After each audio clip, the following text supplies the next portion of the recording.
In today's video, I'm going to teach you how to create a pie chart in PowerPoint. Whether you're making a presentation for work, school, or a community project, knowing how to add visual data like pie charts can really help to make your message clear and engaging. So let's dive right in and explore this feature step by step. To get started, you'll want to open PowerPoint on your computer.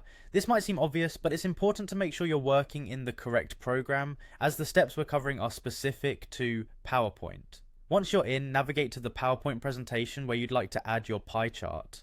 If you haven't created a presentation yet, you can start a new one and follow along.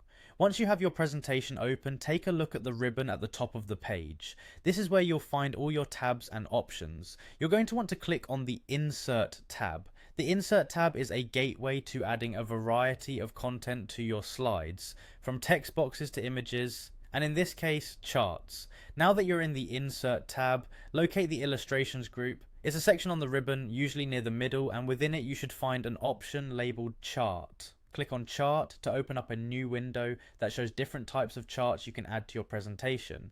In this chart window, you'll see several types of charts, from bar graphs to line graphs. For a pie chart, you'll want to select the type that says pie.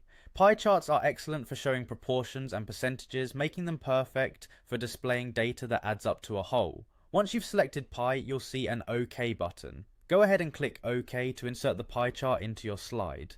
PowerPoint will automatically generate a basic pie chart for you. This might look empty or generic at first, but don't worry. You'll have the opportunity to customize it by entering your own data and adjusting the design to fit the theme of your presentation. That's all there is to the basic steps of adding a pie chart to your PowerPoint slide.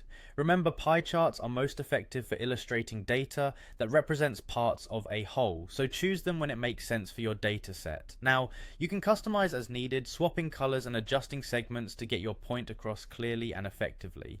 Thank you for following along today. I hope you feel more confident in enhancing your PowerPoint presentations with pie charts. Keep exploring and practicing these features to discover even more ways to make your presentations impactful and visually appealing. Until next time.